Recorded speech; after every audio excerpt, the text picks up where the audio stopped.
Well, events have certainly been moving quickly in the Australian economy. Only last week we forecast that the unemployment rate would get to 11% by the end of June, and the economy would contract by 3.5% in that June quarter. We expected that the economy would bounce back in the December quarter, but overall growth over the year was going to be down by 3%. And the unemployment rate would only get down to around 8.5% at the end of December. But since then, of course, we've seen even tighter rules with regard to social distancing and tighter rules with regard to lockdowns. That has led us to review our forecasts, and indeed now we expect that the Australian economy in the June quarter is going to contract by 8.5%, bounce back in the December quarter, but overall the economy will be down by about 5% over the year. As I indicated last week, the way we've been calculating growth has not been around the normal expenditure model, which is investment, consumption, etc.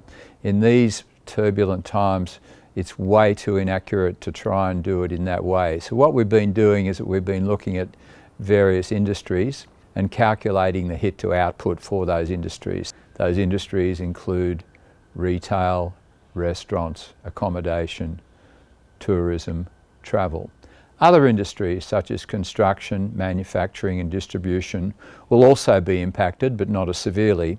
And there will be other industries such as health, telecommunications and government that will largely be unaffected. If anything, those industries will show some growth.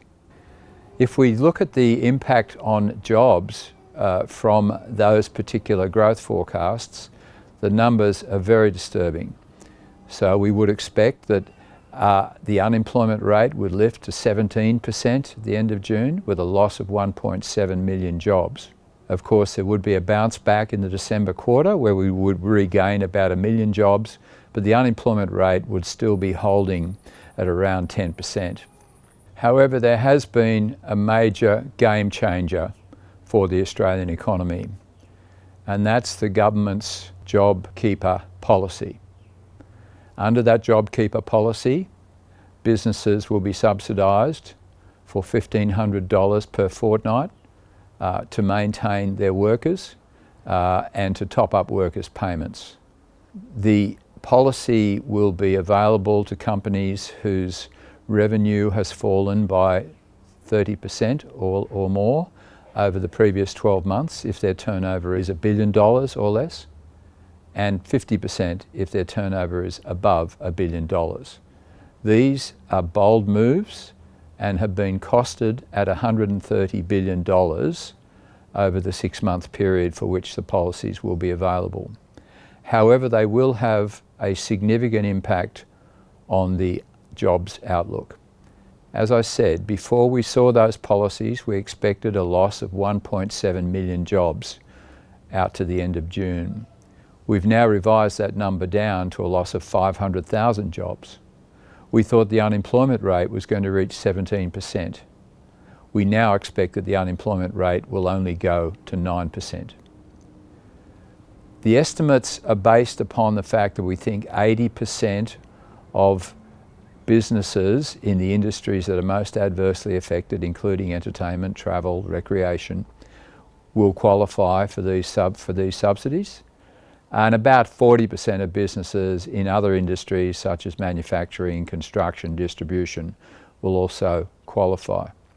That means that by the end of this year, instead of the unemployment rate reaching 9%, we only expect it to have reached 7%. So the overall damage to the economy and the labour market will be significantly ameliorated by the JobKeeper's package. However, we have to bear in mind that the package is extraordinarily expensive at $130 billion over the 2 years to 2019-20, 2021. When we add the $62 billion of the previous two packages, we see that the government's initiatives are now going to cost around $190 billion over 2 years. In addition, because the economy will be contracting and there will be a rise in the unemployment rate even under the JobKeepers package, the total increase in the government bond supply that will be needed to fund these activities looks like about $310 billion over 2 years. Now think about that. The total outstanding bonds as at June 2019 were $540 billion, and yet we're expecting that over the course of a couple of years that is going to lift, in addition to normal calculations, by a further $310 billion. Now you may say that looks to be an extraordinarily expensive package. However, based on our calculations, if the package was not introduced and the unemployment rate was allowed to explode up to 17%, then the long-term damage to the economy would be significantly greater than we're now expecting. And indeed, the government's finances would have deteriorated further than under this package.